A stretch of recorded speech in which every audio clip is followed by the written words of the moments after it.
This is Dr. Judson Brandeis. I'm the Director of Clinical Excellence for GAINSWave. And as a urologist, a lot of patients ask me, does GAINSWave increase testosterone? Well, the testosterone system and the system by which you get an erection are totally separate, but they're related in certain ways.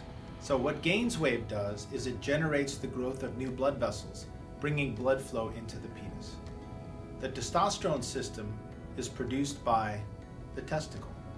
And so that system will help generate libido, it'll help generate muscles, it'll help generate energy, and those are the things that you need to help generate erection and interest and libido, but they're not directly tied together.